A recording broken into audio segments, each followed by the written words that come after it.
He wants to win with one of Formula One's most famous teams.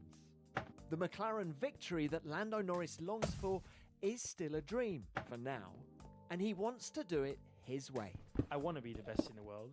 Do I have to do anything to go over the top and show that and prove it? I don't think so. People say, you got to be brutal and you got to have this mentality and that and this and whatever. But I just don't think it's true at all. You just got to get in the car and do the best you can. If people say I don't look like I have the right mentality or I don't look aggressive enough, blah, blah, that's just their opinion at the end of the day. 2023 has been tough so far, but a terrific fourth place at the Austrian Grand Prix could be the start of a McLaren revival. And Lando's learning to ignore any negativity as he pursues his goals. 2019, 2020, I would read something and I'd be like, why has this person said this or done that? I almost cared too much about what people think. And I got to a point now where I really enjoy seeing what people write about me. I love it. I love reading all the bad things. I've just learned to laugh and make fun of the bad things because I ignore the impact or the effect that it has on me. Hello and welcome to F1 Beyond the Grid with me, Tom Clarkson. Honest, hungry and impatient for success, Lando Norris is eager to be a Formula One Grand Prix winner with McLaren.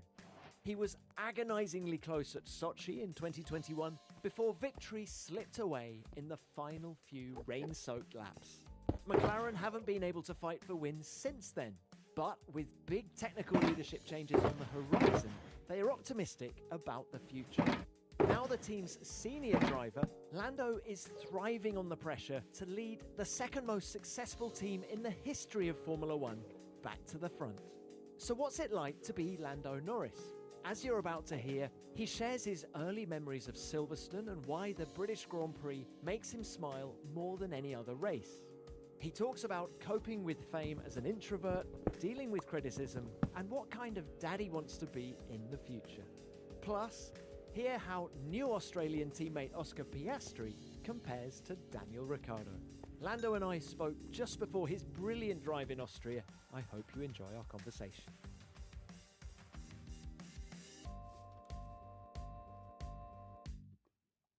Lando, it's great to see you again. How are you? I'm very well, thank you. How are you? I'm excited about Silverstone. Are you?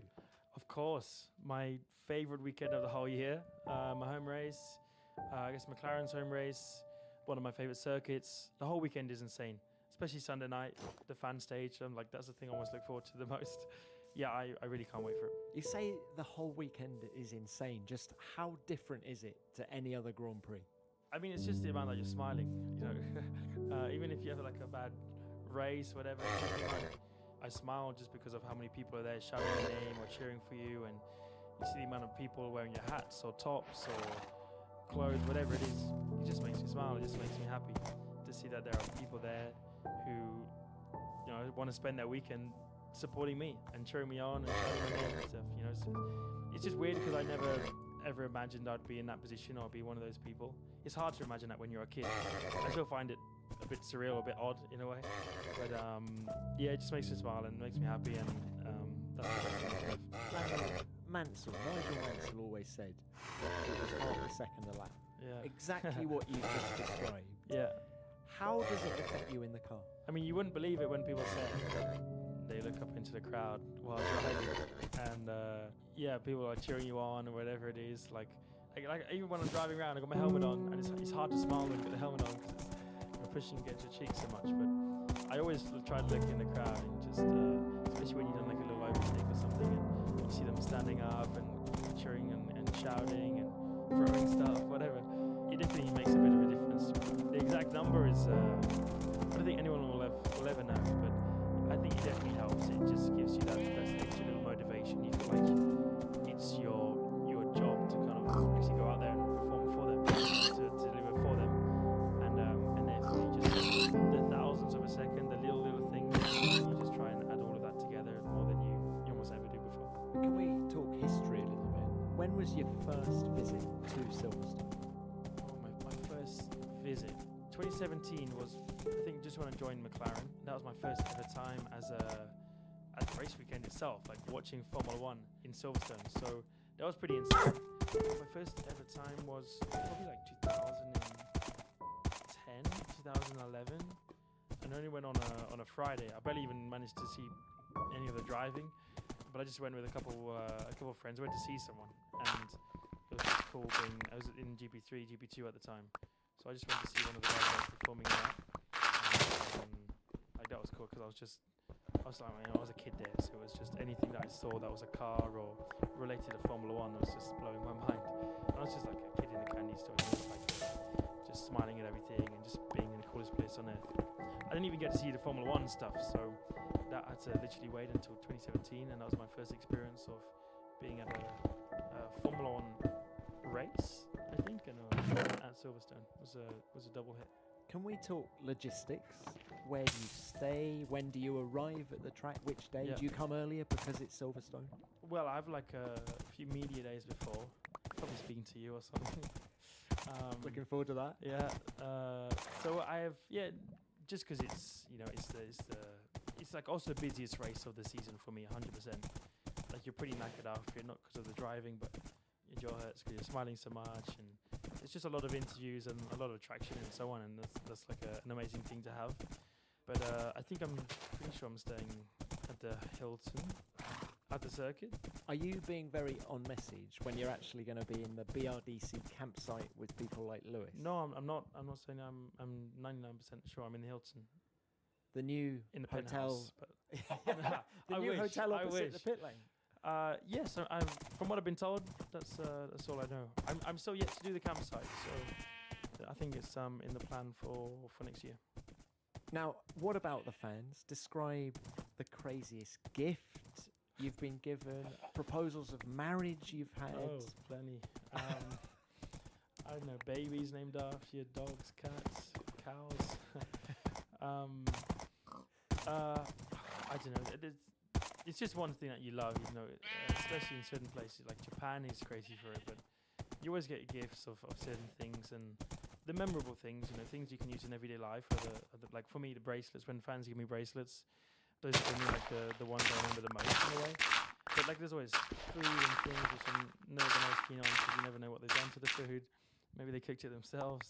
But they might be Max fans and they're Oh trying yeah, to give you an exactly. upset. They're trying to have me over or something. So there's so many gifts that you get from I guess or a massive range of people. You have supporters who are probably can't even speak because they're 1 year old or something, but they have like a little cute LN McLaren top on or something, and you have guys who are way older, 50, 60, 70 and so on. So you just get everything, all the good stuff. So yeah.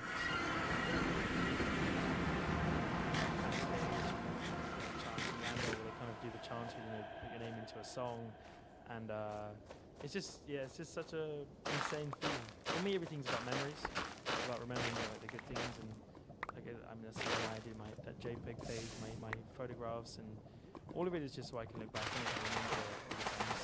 Again, that makes me smile, makes me and makes me enjoy life I live. We have one movie that's going to be filmed this weekend. So are you looking forward to that? It's going to be on Monday. Yeah, I mean, I don't know. Am I just on the side? I don't know how it's going to work, but I don't know how to break it to you. I'm not in it. I've no idea. I think it's a pretty cool thing. I guess you kind of get used to it a little bit with the Netflix stuff and also the much bigger production and so on. But yeah, you got Brad Pitt and you got the stars who are in it. I guess it's just very cool to be part of that, especially if you were to rewatch it, in 20, 30, 40, 50 years. Just like now, I guess you watch certain movies, you're like, wow, that was cool back in that time. And it feels weird that you could ever say that in 50 years, that we might be in like an old time, but I can show you. That's me. Oh no. Yeah. It's just an odd thing, but to be part of something like that, it's always cool and special. Now look, what about the day job part of Silverstone? Can you describe a lap of the track in a Formula One car? And with all the fast corners, does it require a different approach to other tracks? A little bit. So much of it's to do with timing, especially you've got Maggotts and Beckett's, the ones that everyone likes to talk about, but for good reason, because it is, especially in a Formula One car, you're flat in 8th gear all the way until Beckett's. Where does it go? Maggotts, Beckett's, Chapel. Yep. Can we go back one corner to Copse? Do we include Copse in this great section? You can include Copse. Copse is Thing is, now the cars are so quick. Like Cox is very close. I'm presuming this year is going to be flat. But it depends enough on wind. If you have a headwind, it's flat quite easily. If you have a tailwind, How difficult, Lando, is it to keep your right foot flat through Cops? yeah, 185 miles an hour. it depends what the bet's on with your teammate.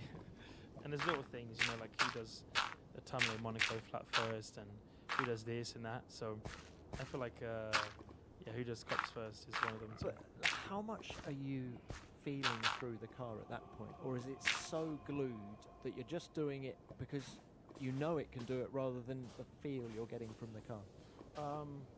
I mean, it's so quick, you almost have to commit and then find out what happens rather than the opposite. You try to anticipate things when you're going at those speeds. Being able to react in the time is so difficult because what, 290, 300 probably as you enter it. 8th gear. But I feel like the best description of it is you see the consequence of when Max and Lewis came together and how big of a crash that was for Max. And that's, you know, after a slide, and then you go through the gravel a bit, and then you hit the barrier. But you would say like one of the biggest impacts you've seen in Formula One for a very long time. So that's when you see like what it is doing, you know. And the thing Does is it that make you stop and think? every now and then, but at the same time, I think when you get back in the car, you just get so back into the zone. The thing I always use is, would someone else lift less than me? I always feel like I have to say yes. Or would someone else brake later than me here? And I feel like out of the 20 drivers on the grid, someone's probably going to push it that little bit more. And I'll be thinking of this like, you know, 100 meters before the corner. But that would be my little thought to just not be a wimp and back off more than I should, or brake too early. Do I think someone else might be better? You know, do you think Max should brake a little bit later or lift less? And I kind of force the answer to be a yes. And then that's the little kick that I need to make sure I try to not lift more than I should. But it goes through your head, all these little things, even if people say it doesn't, they're lying. Because We're focusing on Cox, Maggott, Beckett, Chapel, the quickest section of track. When it comes to car setup, where do you focus? Do you need it to be good through those corners to be quick over a lap, or is it the slow stuff in the arena complex at the start of the lap? It's more, as annoying as it is, it's the slow speed. Like, even when you feel like, no one's done Maggott, Beckett's, Chapel, Stowe quicker than that, it's rare that you ever gain more than half a tenth to a tenth on people, you know. If you do, then it's quite a big change. But the high speed is, where you gain a lot less lap time than you do in the slow speed, simple as that. So then you always kind of have to focus a bit on it, but you know that's where there can be much bigger consequences if things go wrong. So you still need the confidence in the car, you need the consistency, and especially because Silverstone can be pretty windy too. It's quite an open track, quite flat. When you start having the wind start to come into play, that's when things get twice as tricky as what they normally are.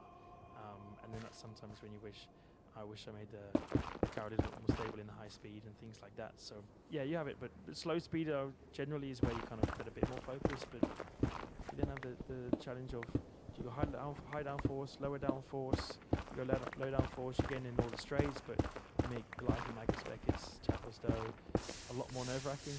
All these kind of question marks you have to put together. This episode is brought to you by Salesforce, the official CRM technology partner of Formula One. Formula One is full of exciting moments, and they keep all 500 million of their fans closer to the action than ever before with the help of Salesforce. Remember when Lewis Hamilton won the British Grand Prix on 3 wins? Nail-biting. Or Max Verstappen and Fernando Alonso's breathtaking qualifying this year in Monaco. Salesforce gives Formula One a single shared view of every fan's data so they can deliver one-of-a-kind experiences and race day updates that keep fans on the edge of their seats, whether they're at home, at the track, or on the go. With real-time data and actionable insights, Formula One puts every fan in the cockpit. Visit salesforce.com/F1 to learn more about how Formula One wows fans and grows its global fan base with Salesforce.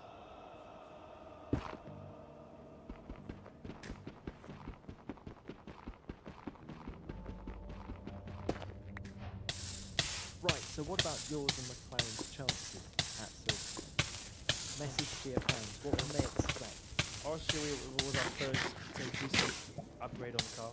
With more coming this weekend. With more coming this weekend. So if there's any time when people should be a bit more excited about things, it's come at the right time. You know, in my opinion, I would love to be able to take that next step and show what the car can do a bit more and have a good, better result. Where can we finish? I have no idea. I'm never very good at this. I'm always wrong. But yeah, if there's any time when we can maybe expect a bit more from us as a team and from me as a driver, I guess, as my home race, it's here in Silverstone. Well, 6th last year, 4th the year before, so you know how to score points. I forgot that I was 4th. You know, it's one position off being on the podium in my British Grand Prix. Yeah, I mean, it's. Or do you actually think, being serious, this is going to go away, given that it's a first I mean, those were the days when the car was, just as a thing, we were a bit more competitive then. You know, I had 4 podiums that year. The car was extremely good in high-speed corners. That was one of the strongest on the grid in high speed. We were reasonably good in the straights at the same time. So we kind of had a very good car that worked well at Silverstone. Like last year, you know, when we've had this car which is a bit more draggy, a bit more inconsistent, less efficient, and then we pay the price quite heavily in such a track where you want to be very good in the straights, but you need to have a car that performs in the high speed, and we kind of lacked that a bit last year. But do you take some confidence from what happened in Barcelona? And Lando Norris with his best qualifying of the season. And you are P3. what? Still? Interesting. Good job, mate. Very good job. Well done. Let's go, baby. Okay, it didn't go so well on Sunday, but there were lots of factors, including rubbing wheels with Lewis and things. But the car was quick through quick corners. Yeah. In Barcelona, does that give you some hope for Silverstone? Absolutely. At times, we've been close to being one of the best cars in high-speed corners. I guess sometimes it's for different reasons, but it's always been a very good strength for us. So I want to take what we've learned in Austria, where I'm sure we were one of the best in high speed, have been for many, many years, and Silverstone too. We're generally one of the best cars in Magus, Beckett's, Copse, Stowe. I feel like Stowe is what Copse maybe used to be like in a way, because it's 6th gear, end of a straight, a very small brake. It feels like one of the most challenging corners. So I want to be confident that the cars can be good in these places, and therefore we can hopefully translate it into a good result too.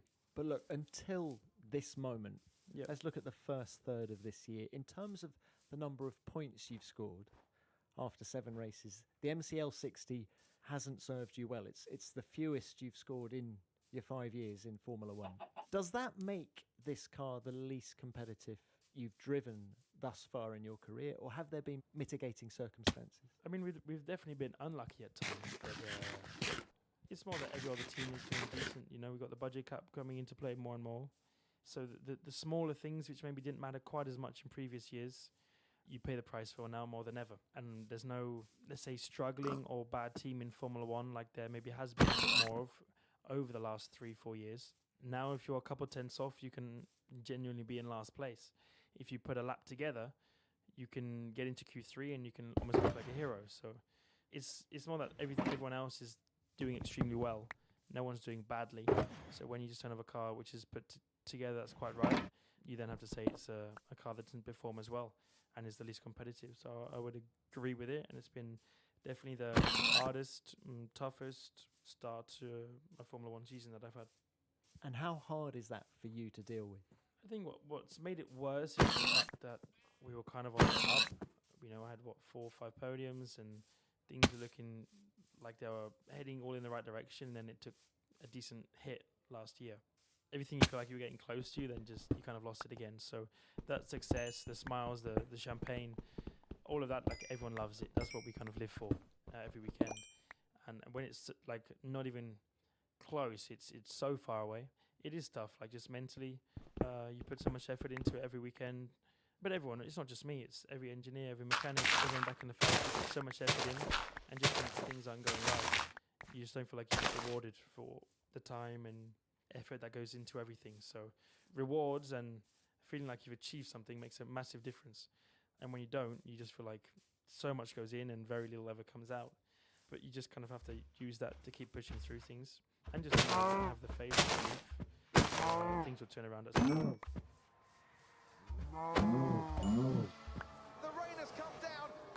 Hamilton takes the lead of the race as Lando Norris slides off the track.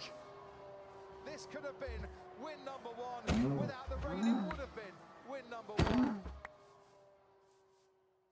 When you were last on the show, you said that Russia 2021 was the race that you should have won, and the rain fell, and we know what happened there. But do you feel further away from that first win now than you did a year ago when you were last on Beyond the Grid?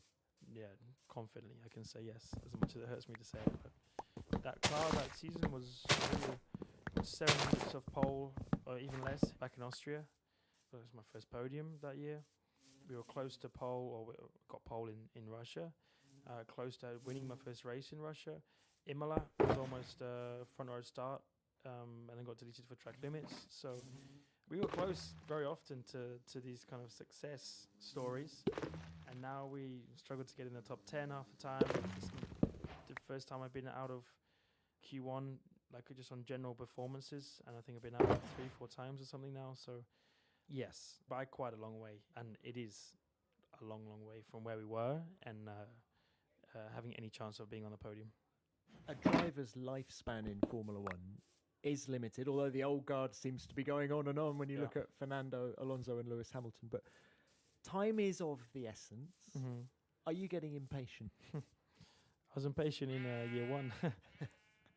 I wouldn't say yes. Formula One just isn't as simple as what everyone wishes it is or thinks it is at times. And you can be lucky, you know. Lewis came into McLaren when they were winning races, winning championships. So for someone to say, are you trying to emulate Lewis Hamilton? I mean, I wish I could say yes, but at the same time, if I'd have thought I'm the best driver in the world, or even if you put the best driver in the world in the car you do, I'm not going to have one race. I'm not going to achieve a lot more than what I have. You have to be lucky. You have to have things go your way. Fernando's, one of the best drivers ever in Formula One, and everyone's said, whether it's his fault or not, that he's made wrong decisions with teams that he's joined in and so on, and he's kind of should have scored 5 world championships, and he's only got 2. It's just complicated, but at the same time, you just have to learn that being patient, learn to be patient is a part of what you got to do when you enter Formula One.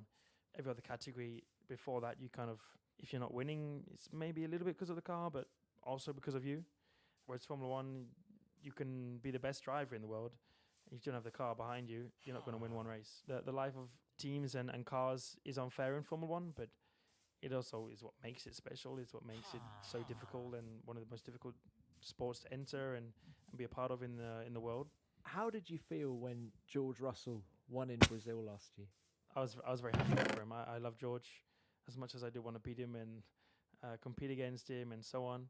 I'm just a driver that has a lot of respect for those kind of people, I have a lot of respect for the people I've grown up with, the people that I know are there because of their talent, their work ethic, and George is one of them. So as much as at times, I'm sure I wished, everyone probably wishes that they could win a race.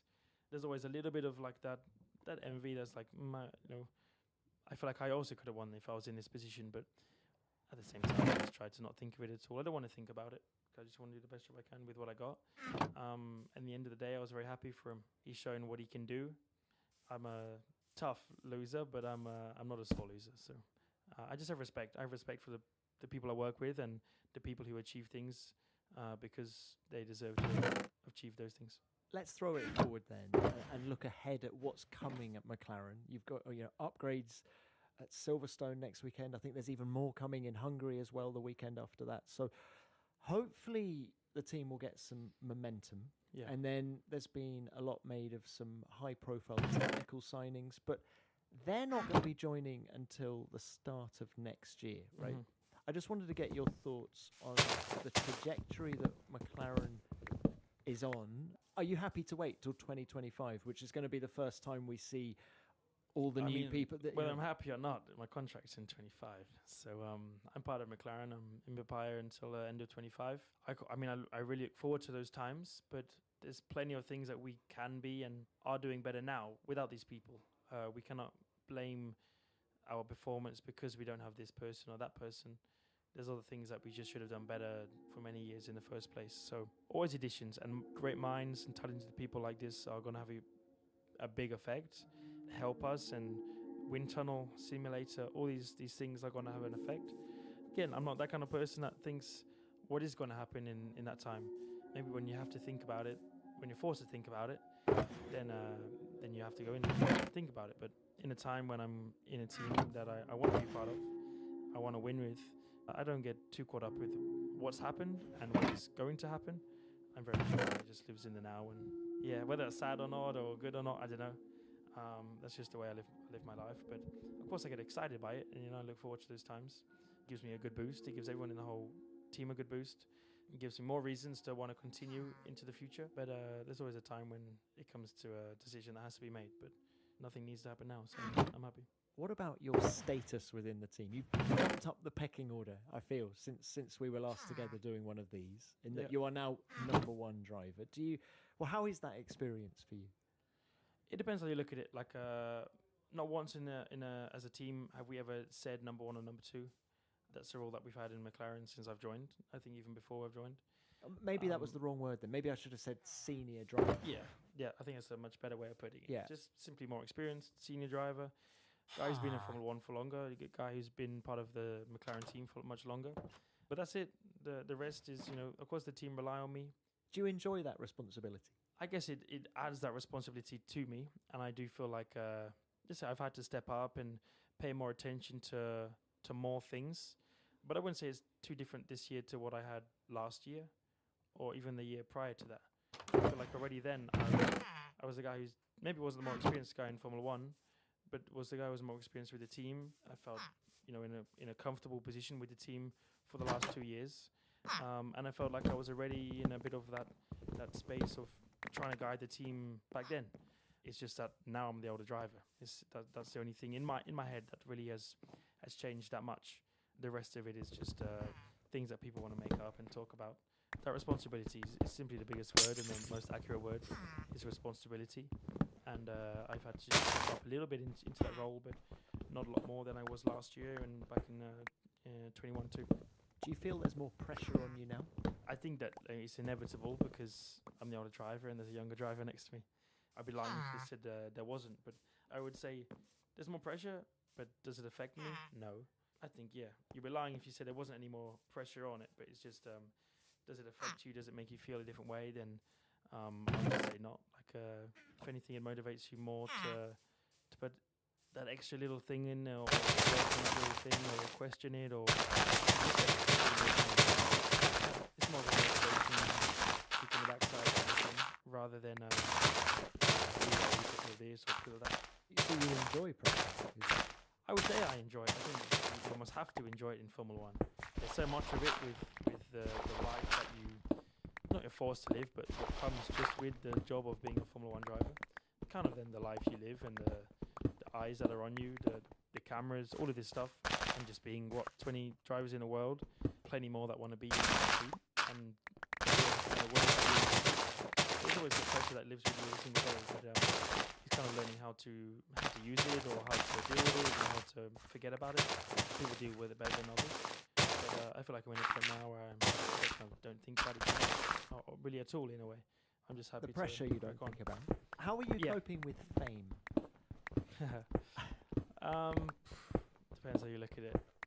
Do I just love the fact that people support me, or want to take pictures, or I don't know. For the support side of it, of the fame, do you love it? I love it.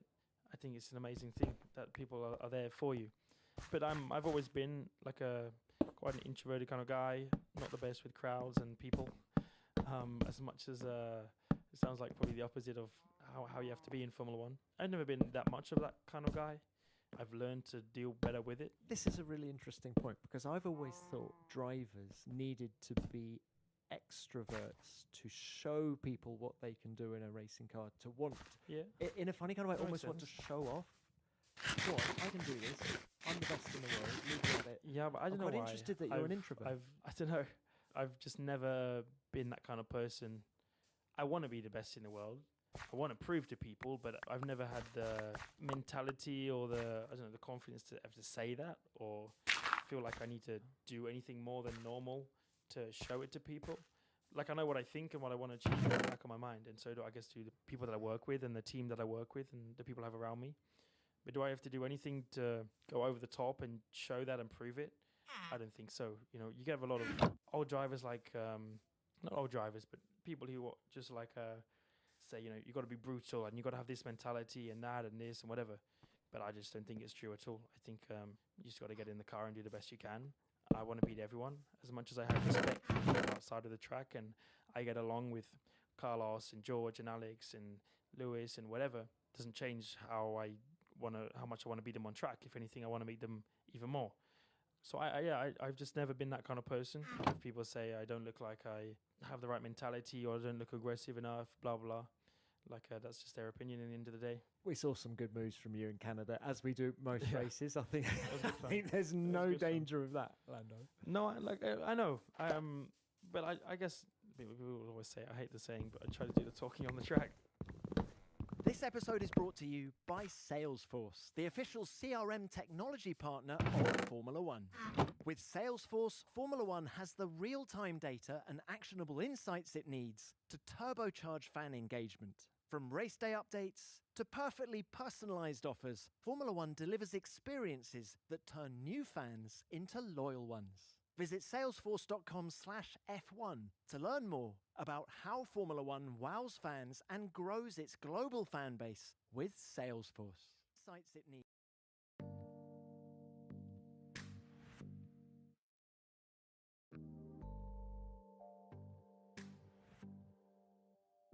What about the talking off the track? You have a hell of a reach now. What is it? More than 6 million on Instagram, 2.5 million on Twitter, and everything else you've got going on in your world. Do you fully appreciate the reach that you have now? Yeah, I feel like I've used it for times in COVID and charity things or mental health side of things. I feel like I've used it to help these things or to portray things or give my views. I don't feel like I have to use it or that I necessarily want to use it, as much as it is a little bit part of what you kind of got to do in